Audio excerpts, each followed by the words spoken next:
Bien, prions.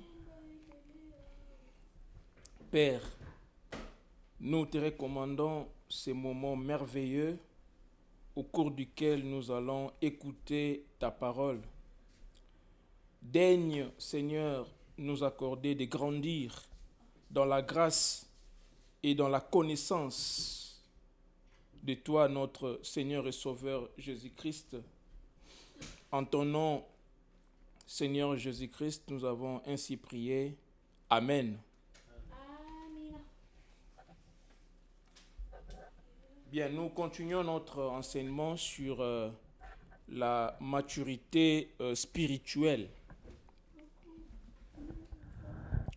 La maturité spirituelle, nous avons dit, c'est devenir de plus en plus semblable à Jésus-Christ. Et pour ce faire, Dieu nous a donné tout ce qui contribue à la vie et à la piété au moyen de la connaissance de celui qui nous a appelés par sa grâce et par sa vertu. Tout le monde ne grandit pas en vieillissant. Il y a des gens qui vieillissent, mais qui ne grandissent pas. Vous voyez, ce n'est pas tout le monde qui grandit en vieillissant. Il y a d'autres qui vieillissent seulement. Il y a les uns qui vieillissent seulement, mais qui ne grandissent pas. Mais il y a aussi d'autres qui non seulement ils vieillissent, mais aussi ils grandissent. Et Dieu veut que nous puissions non seulement vieillir, mais grandir aussi. Vous voyez? Parce qu'il y a une grande différence entre l'âge et la maturité. Il y a une grande différence entre l'âge et la maturité. Et la maturité spirituelle n'est pas fonction de l'âge. Ce qui importe, ce n'est pas les années que vous avez fait dans le Seigneur. Mais ce qui importe, c'est le temps que vous passez dans la parole de Dieu, dans la prière, dans la communion avec le Seigneur. C'est ce qui importe. Ce n'est pas le nombre d'années que vous avez fait dans le Seigneur, mais c'est le temps que vous passez dans l'étude, dans la méditation de la parole. C'est la manière dont vous mémorisez la parole. C'est la manière dont vous appliquez cette parole à votre vie. C'est la communion que vous avez avec Dieu. C'est ça qui fait que nous puissions croître. Il y a des gens qui ont fait 20 ans dans le Seigneur, mais qui demeurent des bébés spirituels. D'autres ont fait 30 ans, ils demeurent des bébés spirituels. Vous voyez? Parce qu'ils vieillissent, mais ils ne grandissent pas. Idéalement, plus nous sommes âgés, plus nous devrions être matures. Mais trop souvent, l'idéal ne devient pas la réalité. Vous voyez? Alors, pourquoi devons-nous devenir matures? C'est la question que nous nous étions posée. Pourquoi devons-nous devenir matures? La première réponse était que parce que c'est la volonté de Dieu.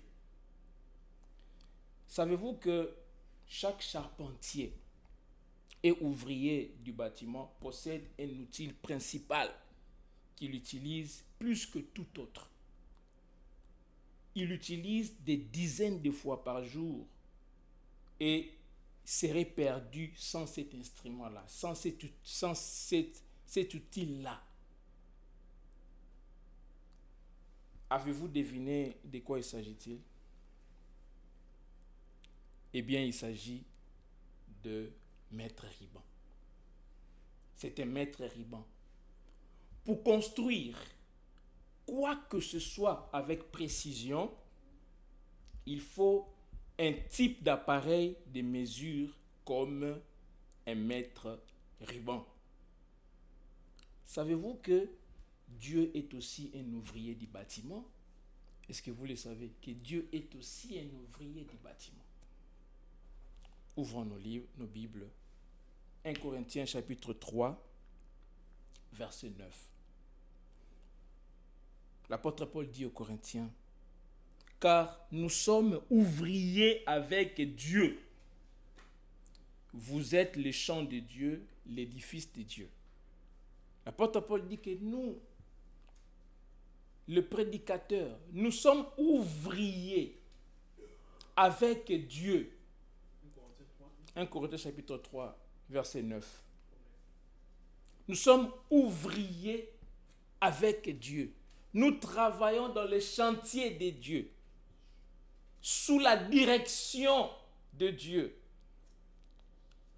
Nous travaillons avec lui comme ouvriers, sous sa direction.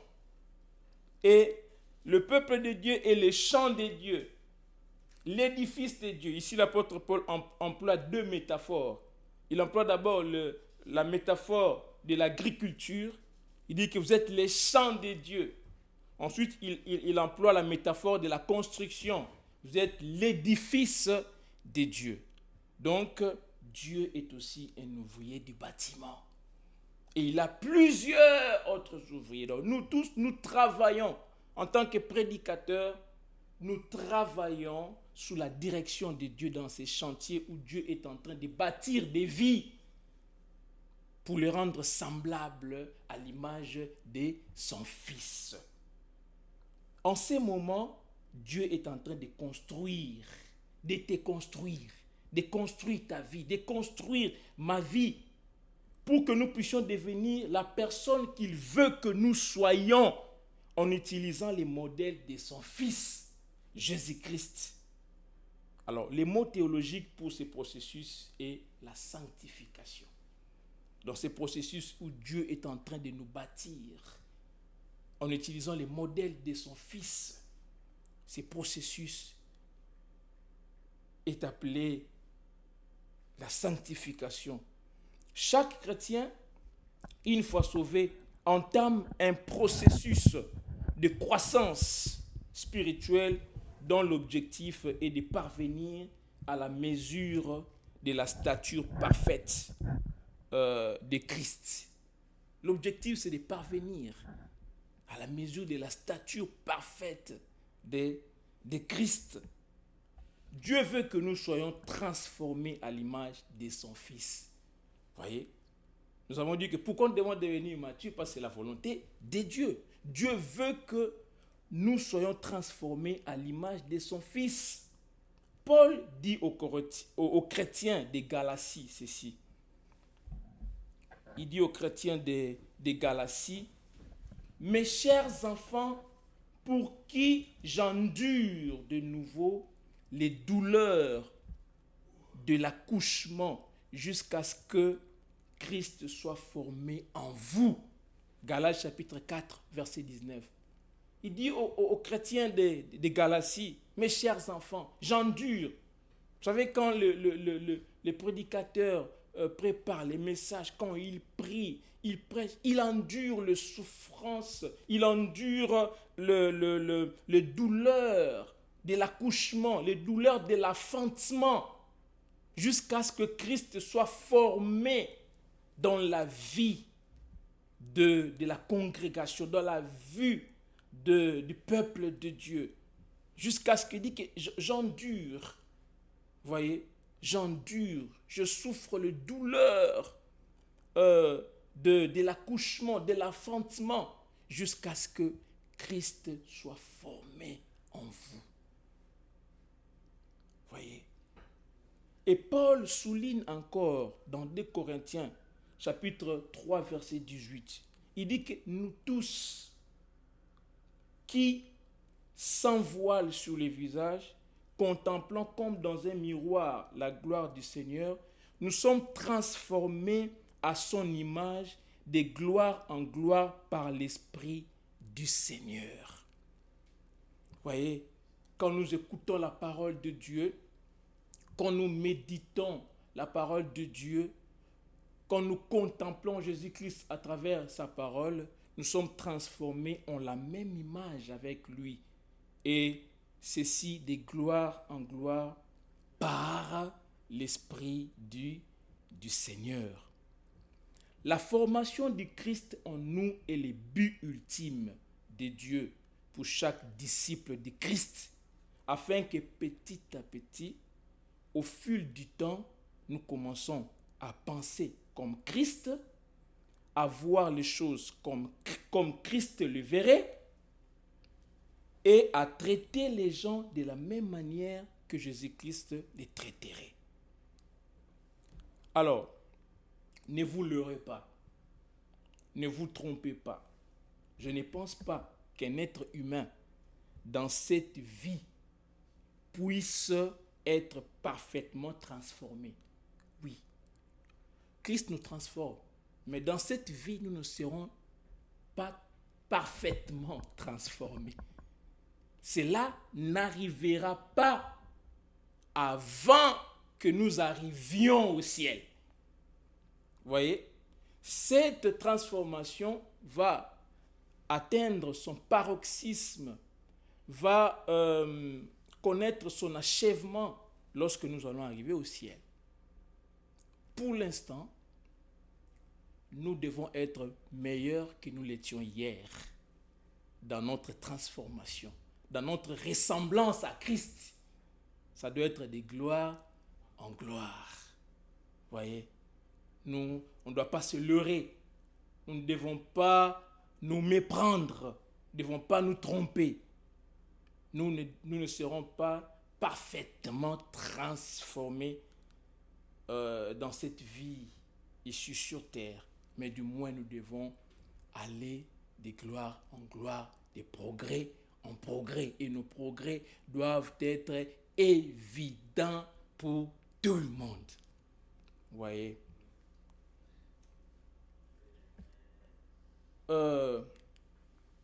Donc ça veut dire que nous sommes dans ces processus. Nous devons davantage ressembler à Jésus-Christ. Nous devons être meilleurs que ce qu'on a été hier. Alors, comment cela se produit-il? Vous voyez? Comment cela se produit? Peut-être quelqu'un nous écoute et il dit, mais comment, concrètement, comment cela va se produire? Comment cela se produit? Oui, on veut ressembler au Seigneur Jésus, mais comment ça se produit? Est-ce que c'est sur une baguette magique de Dieu que cela se produit? Ou comment cela se produit-il? Vous voyez, la réponse est simple. Les Écritures. Les Écritures. Dieu utilise les Écritures comme un maître ruban pour le processus de formation du Christ en nous. Vous voyez la mesure que Dieu utilise, l'unité des mesures. Dieu utilise les Écritures comme un maître ruban pour le processus de formation du Christ en nous. Alors, l'apôtre Paul nous le décrit dans Romains chapitre 12, verset 2. Il nous dit ceci: ne vous conformez pas au monde actuel ou au siècle présent, mais soyez transformés par le renouvellement de l'intelligence. Cela veut concrètement dire que nous devons étudier, méditer, mémoriser et appliquer la parole de Dieu dans notre vie. Vous voyez? Remarquez que l'apôtre Paul sous-entend que nous nous conformons au monde. On se conforme au monde.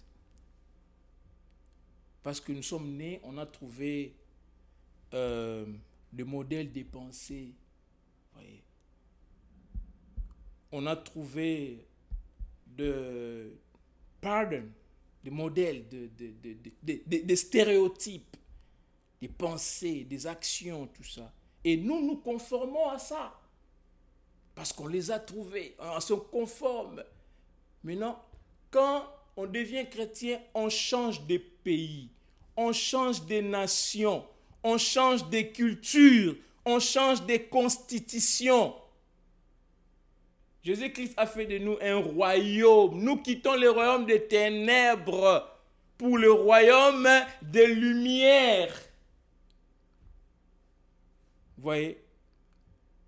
Nous sommes maintenant devenus une nation sainte.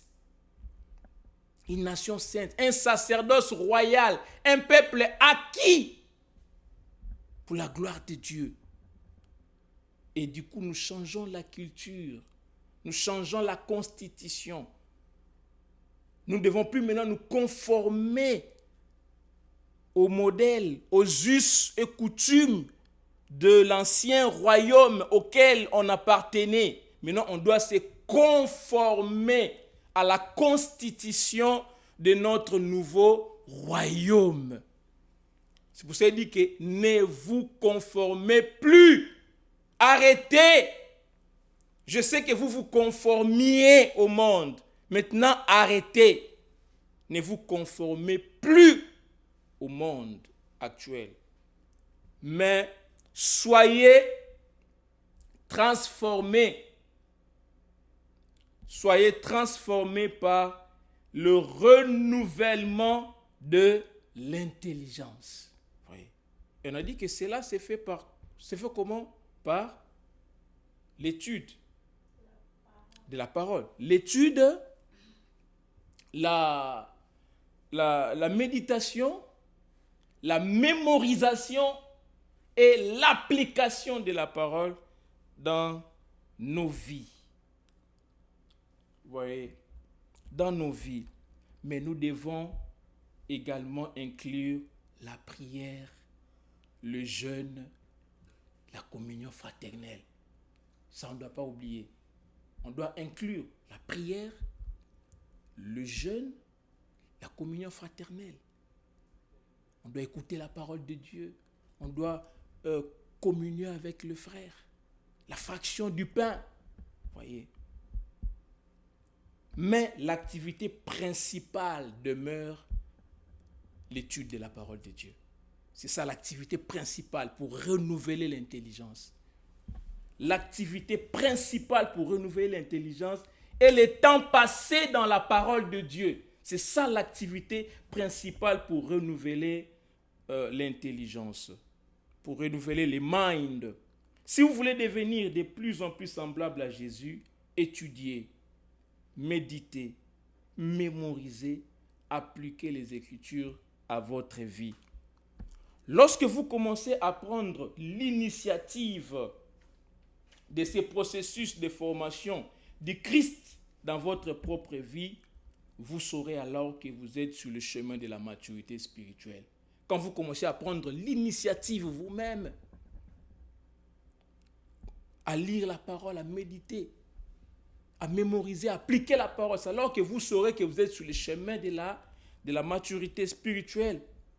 La personne qui mûrit spirituellement prend la responsabilité de lire et de suivre les commandements de Dieu elle-même. Elle n'a pas besoin d'être nourrie à la petite cuillère sur ce qu'elle doit faire. Il y a des gens qui se contentent d'être nourris à la petite cuillère tous les dimanches. Ce qu'on donne le dimanche, ce n'est qu'une petite dose.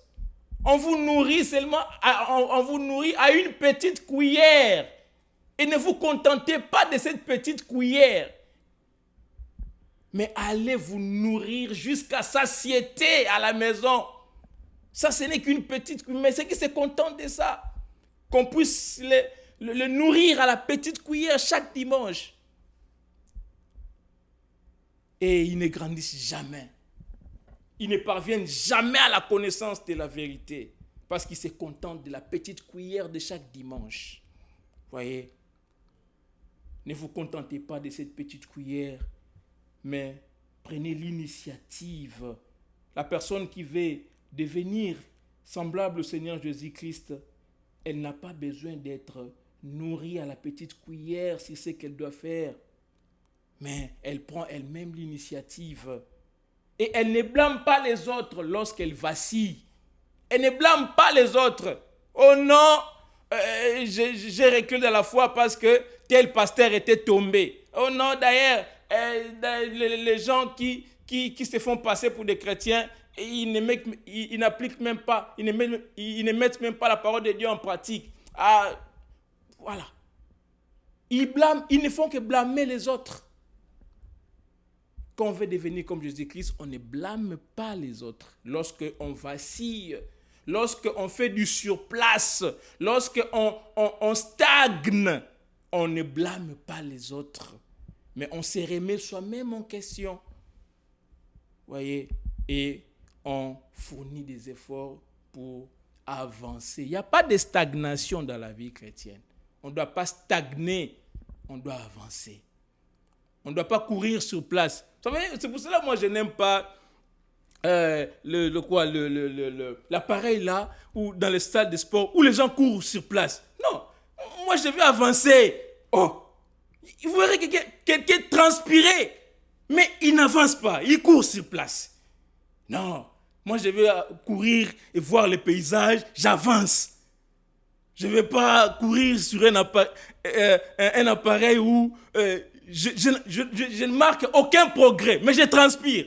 Il y a des gens qui transpirent, hein, mais ils ne marquent aucun progrès dans la connaissance de Christ. Mais ils transpirent. Il est dans tous les séminaires. Il va dans tous les sens.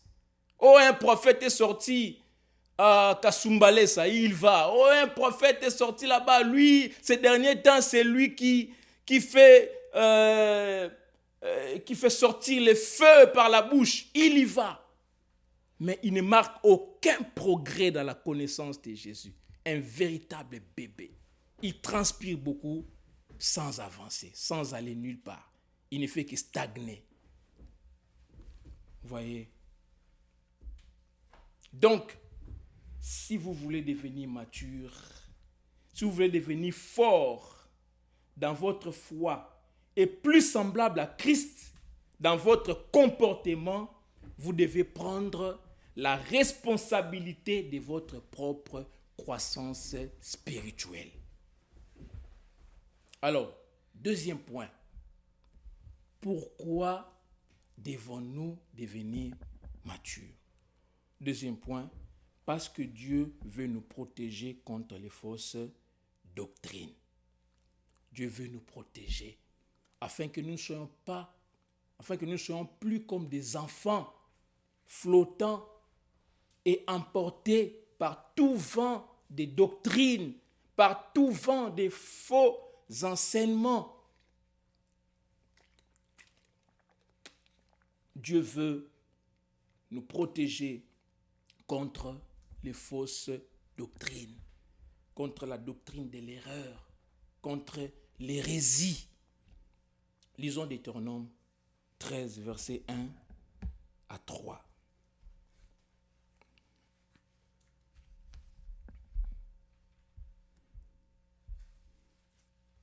Deutéronome chapitre 13, verset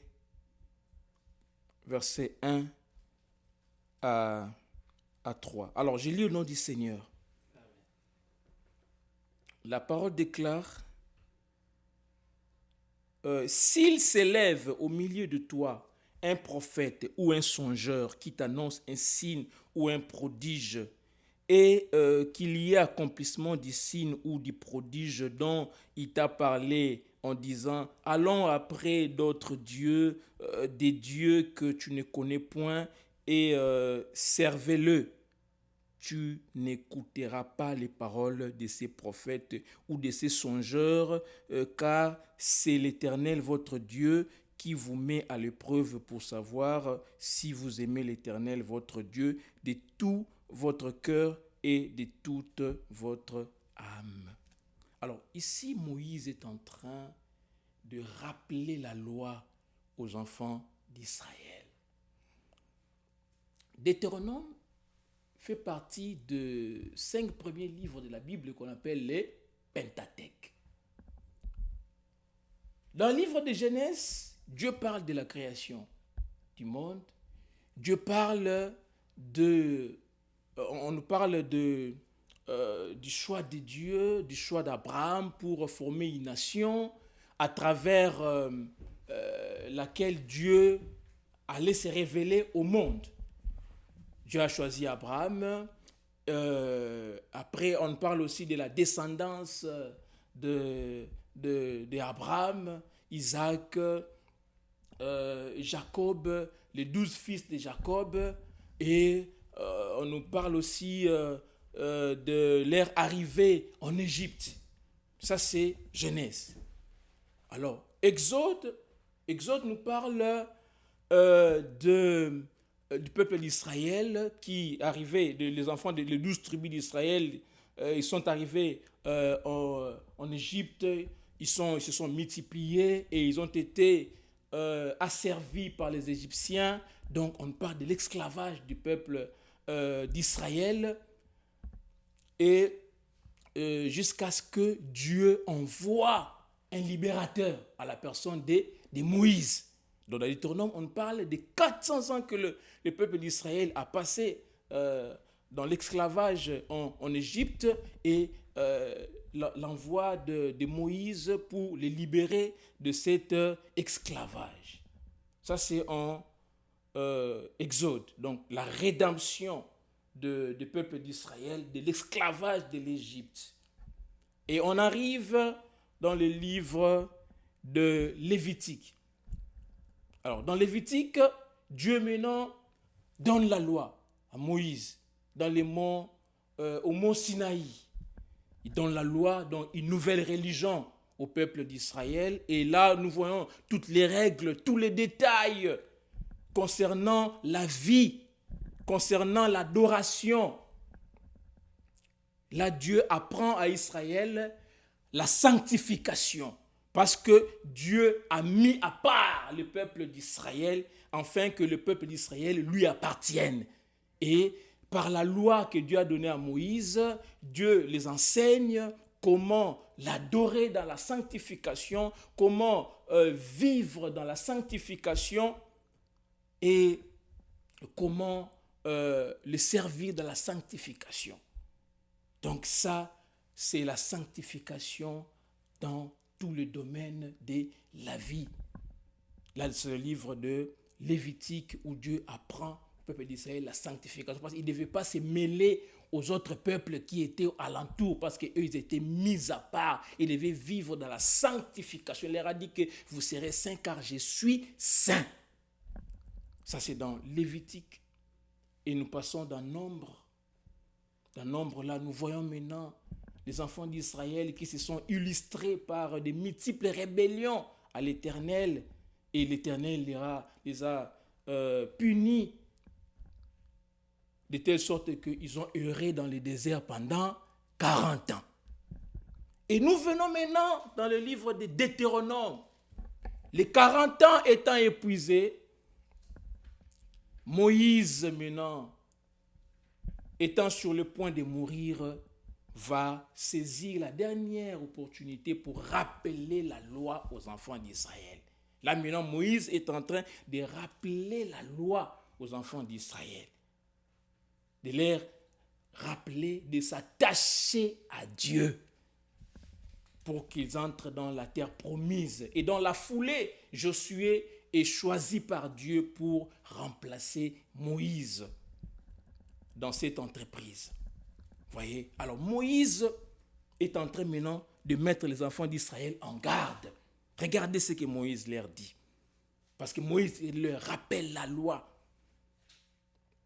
Il leur dit, s'il s'élève au milieu de toi un prophète ou un songeur qui t'annonce un signe ou un prodige, et qu'il y ait accomplissement du signe ou du prodige dont il t'a parlé, dont il t'a parlé en disant, allons après d'autres dieux, les dieux que tu ne connais point, et servons-le, tu n'écouteras pas les paroles de ces prophètes ou de ces songeurs, car c'est l'Éternel, votre Dieu, qui vous met à l'épreuve pour savoir si vous aimez l'Éternel, votre Dieu, de tout votre cœur et de toute votre âme.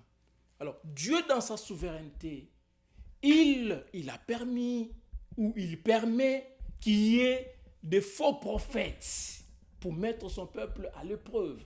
Voir si vous flirtez avec la chrétienté ou bien vous aimez Dieu de tout votre cœur, de toute votre âme et de toutes vos pensées. Vous savez, quand une fille flirte avec un homme, c'est une relation qui n'est pas basée sur des sentiments profonds. C'est une relation de courte durée. C'est ça qu'on appelle flirter. Ce n'est pas une relation qui est basée sur des sentiments profonds. Une fille flirte avec un monsieur, c'est une relation passagère. Mais Dieu ne veut pas que nous puissions flirter avec lui. Dieu ne veut pas que nous puissions flirter avec le christianisme. Il veut que nous puissions l'aimer de tout notre cœur, de toute notre âme, de toutes nos pensées, de toutes nos forces. Et quand maintenant Dieu permet la tentation des faux prophètes, c'est pour nous mettre à l'épreuve. Voir si nous l'aimons de tout notre cœur. C'est comme ça que le peuple d'Israël a été mis à l'épreuve. Vous savez, quand vous surmontez la tentation venant de faux prophètes, vous surmontez la tentation d'aller vers le péché, la tentation d'aller vers des choses alléchantes que le péché, que ce monde nous propose. Quand vous surmontez ces tentations-là, ça vous renforce dans votre amour et dans votre allégeance à l'Éternel. Ça vous renforce, ça renforce l'obéissance, ça renforce votre attachement à Dieu. Quand vous surmontez la tentation, ça renforce l'attachement, ça renforce l'obéissance à Dieu. Et c'est comme ça que Dieu a permis, et c'est comme ça que Dieu permet qu'il y ait des faux prophètes qui cherchent à détourner les gens de la vérité. Et maintenant, dans ce livre de Deutéronome, Moïse leur a donné des critères pour vérifier si le message vient de Dieu ou pas. Moïse leur a donné des critères. Premier critère, Deutéronome 18. Prenons Deutéronome 18.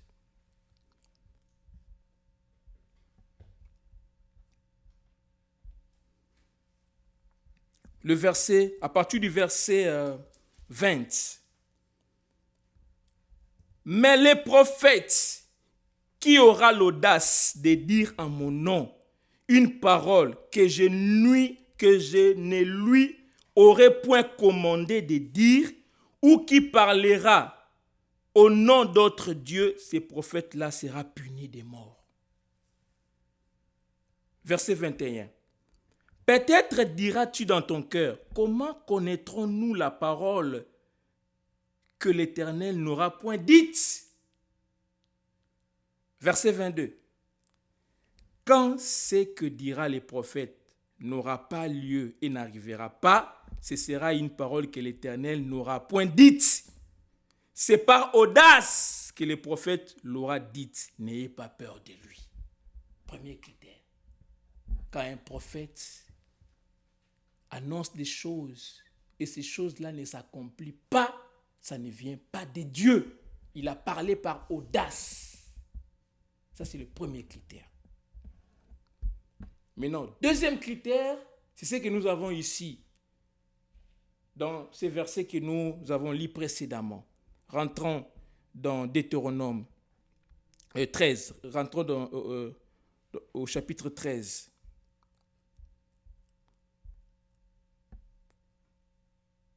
Le verset 1 au verset 3. On dit que si s'élève au milieu de toi un prophète ou un songeur qui t'annonce un signe ou un prodige, et qu'il y ait accomplissement du signe ou du prodige dont il t'a parlé, en disant, allons après d'autres dieux, de dieux que tu ne connais point et servons-le. Maintenant, il dit que même si ce que le prophète a dit arrivait à s'accomplir, ne sois pas tout de suite obnubilé. Ne sois pas excité. Vérifie maintenant les messages. Donc, l'accomplissement de ce que le prophète a dit, ce n'est pas suffisant pour déterminer si ça vient de Dieu ou pas. Maintenant, il faut vérifier les messages du prophète. Ne soyez pas obnubilés par les signes miraculeux. Maintenant, vérifiez les messages. Quel est son message? Quelqu'un peut dire des bonnes choses tout en conduisant les autres, tout en conduisant les gens dans la mauvaise direction. Quel est le message qui sort de sa bouche? Vérifiez le contenu du message. Est-ce que c'est conforme à la parole ou non? Ça, c'est le deuxième critère pour vérifier. Et c'est ce que nous devons faire. L'accomplissement d'un signe miraculeux par les prophètes pouvait servir à authentifier. Ça pouvait servir à authentifier. Nous avons vu Moïse a fait des signes miraculeux, Élie a fait des signes miraculeux, Ésaïe, Jésus et les apôtres. C'était pour authentifier qu'ils venaient de Dieu. C'était pour authentifier le message. Mais ce n'est pas ça qui est suffisant. Maintenant, il faut vérifier. Parce que si on se limite qu'à ça, on va se tromper. Les magiciens de Pharaon, ils ont fait des signes miraculeux. Moïse a transformé le bâton en serpent. Et aussi, ils l'ont fait. Maintenant, si on ne se contente que des signes miraculeux, on sera susceptible d'être trompé. Nous ne devons pas nous limiter. Oh non, là-bas, miracle du lundi à dimanche. Vérifie les messages. Quel est le message? C'est conforme à la parole de Dieu ou pas? Si ce n'est pas conforme, ça ne vient pas de Dieu. Il est nécessaire de posséder d'autres critères de discernement. Le contenu du message prophétique constitue les critères principaux. Voyez, le contenu, je répète encore, le contenu du message prophétique constitue les critères principaux. Il doit être en harmonie avec la loi de Dieu. Il doit être en harmonie avec la parole de Dieu. Il y a des gens qui disent parfois la vérité, mais ensuite ils dirigent les gens vers lui-même. Mais ils ne dirigent pas les gens vers Dieu. Non, ce n'est pas parce que quelqu'un dit la vérité qu'il est vrai. Regardez là où est le focus de cette personne. Regardez là où est le focus, là où il se focalise. Il se focalise sur lui ou bien sur Dieu. Il y a des gens, après avoir dit la vérité, ils vous demandent de venir vers lui pour que lui prie pour vous, afin que vous ayez la bénédiction. Parce que si lui ne prie pas, vous ne serez pas bénis. Il est faux. On a beau dire la vérité, mais ça ne suffit pas. Il faut diriger les gens vers Dieu, vers le Seigneur Jésus-Christ. Il ne faut pas orienter les gens vers soi-même. Voyez? Et il y a des gens qui disent la vérité parce qu'ils sont motivés par l'amour de l'argent et non par l'amour de la vérité. Regardez, quelle est la motivation? Ils se focalisent sur quoi? Sur Dieu ou bien sur la prospérité, sur le bien matériel, sur la richesse terrestre. Ils se focalisent sur quoi? C'est ce qu'on doit regarder, le contenu du message. Lisons 2 Pierre. 2 Pierre chapitre 2 versets 1 à 3.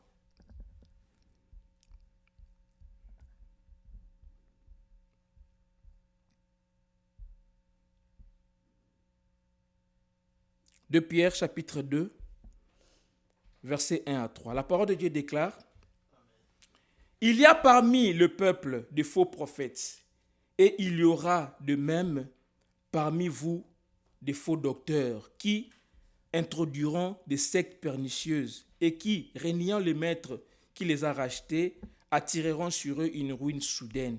Plusieurs le suivront dans leur dissolution et la voix de la vérité sera calomniée à cause d'eux.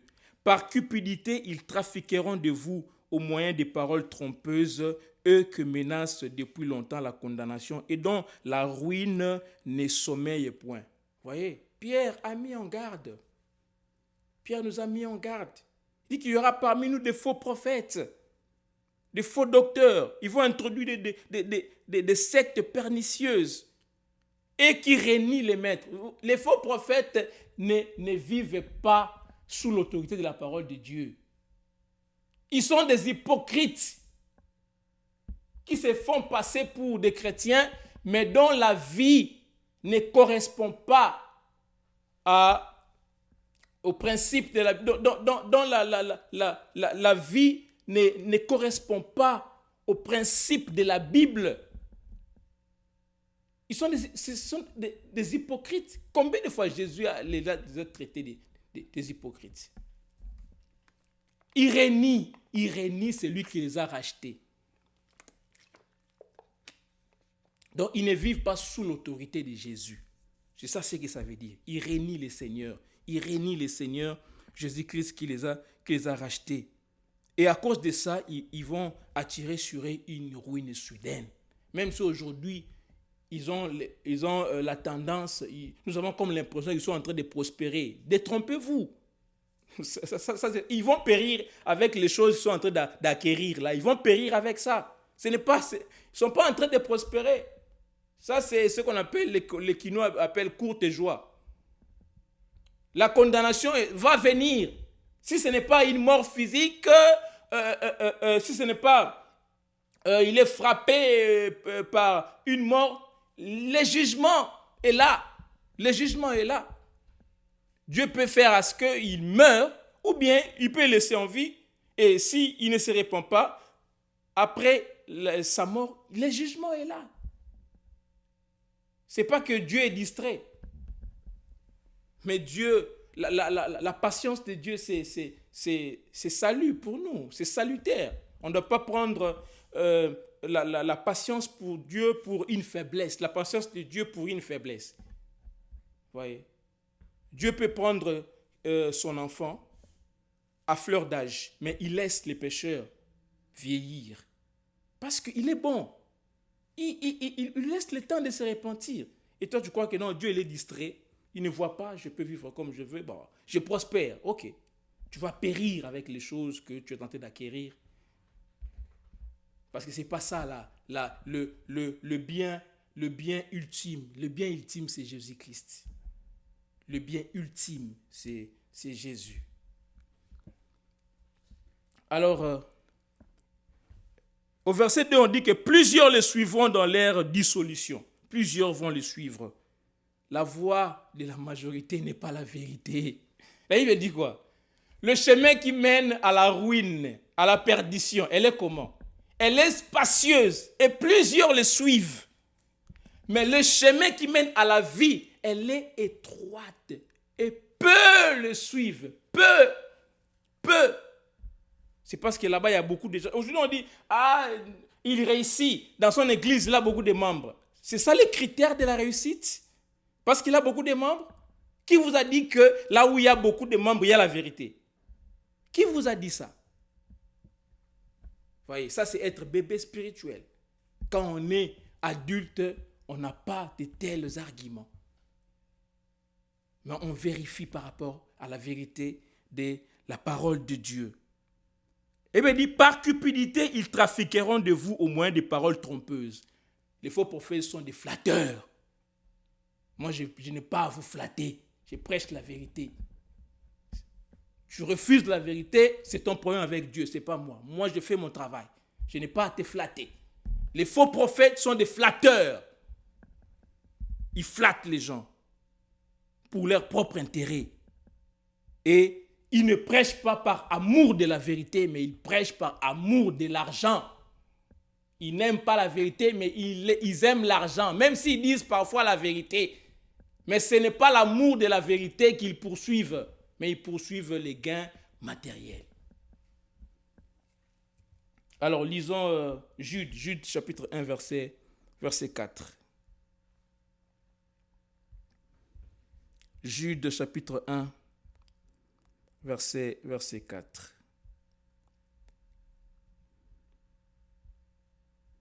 Car il s'est glissé parmi vous certains hommes dont la condamnation est écrite depuis longtemps, des impies qui changent la grâce de notre Dieu en dissolution et régnant notre seul Maître et Seigneur Jésus-Christ. Les faux prophètes, ils changent la grâce de Dieu en dissolution. Oh non, vivons comme nous voulons, comme nous voulons. Il y a la grâce de Dieu.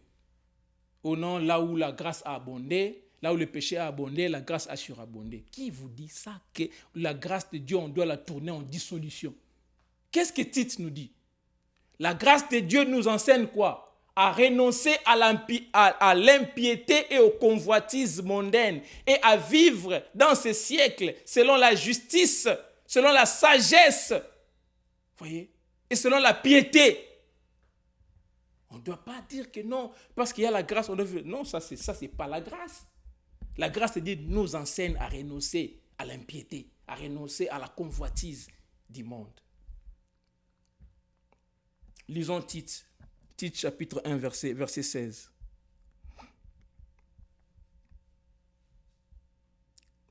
Tite chapitre 1, verset 16. Bien, la parole déclare, ils font profession de connaître Dieu, mais ils les renient par leurs œuvres, étant abominables, rebelles et incapables d'aucune bonne œuvre. Ils professent connaître Dieu, mais ils les renient. Ils font le contraire de ce qu'ils professent. Ils les renient par les œuvres. Matthieu chapitre 24, versets 11 à 13.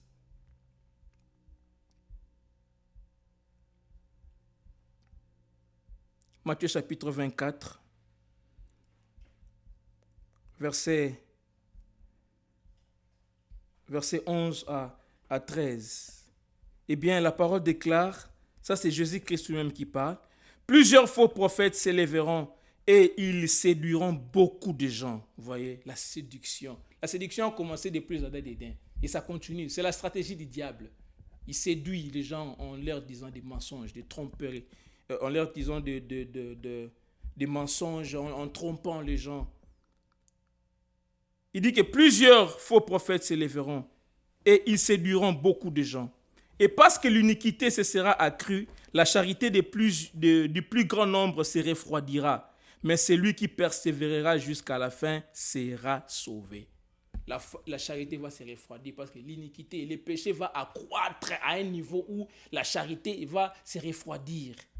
Mais celui qui persévérera, persévérons, ne laissons pas la flamme qui est en nous se refroidir, mais ranimons la passion de Dieu. Persévérons jusqu'à la fin, car celui qui persévérera jusqu'à la fin sera sauvé.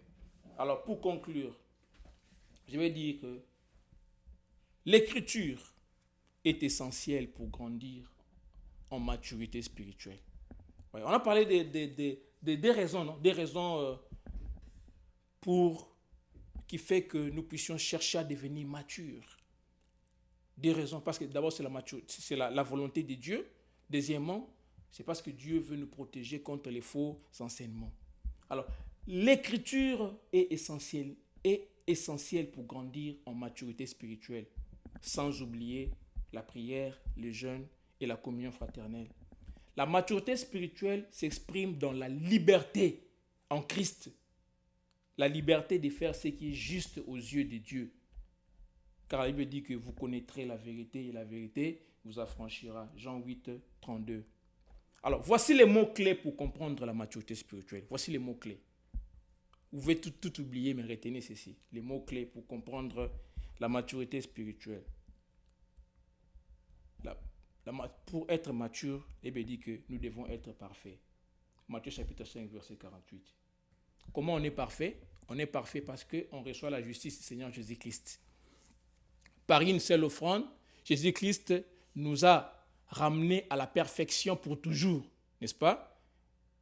Il a ramené à la perfection pour toujours ce qu'il est en train de sanctifier. Donc, Jésus-Christ a donné sa perfection. Il faut être parfait. Parce que Dieu dit que si tu obéis à 9 commandements et que tu transgresses seulement un seul commandement, tu es coupable de tout. Alors, Dieu ne va pas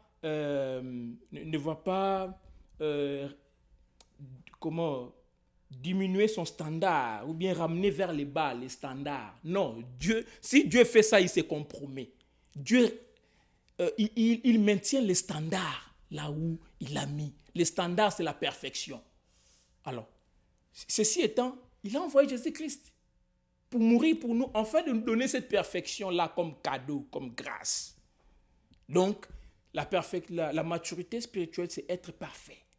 La perfection, nous l'avons en croyant au Seigneur Jésus-Christ. C'est ça qu'on appelle la justification. On est justifié et on est regardé comme saint. Dieu nous donne son nom. Chaque parent donne son nom à son enfant. Quel est le nom de Dieu? Saint. Il est le saint d'Israël. Et quand on croit en lui, il nous donne le nom, on devient saint. C'est ça la maturité. Nous devons être parfaits. Matthieu 5, 48. 2. Être édifié jusqu'à l'âge adulte. Être parfait, être édifié jusqu'à l'âge adulte. Éphésiens 4, 11 à 13.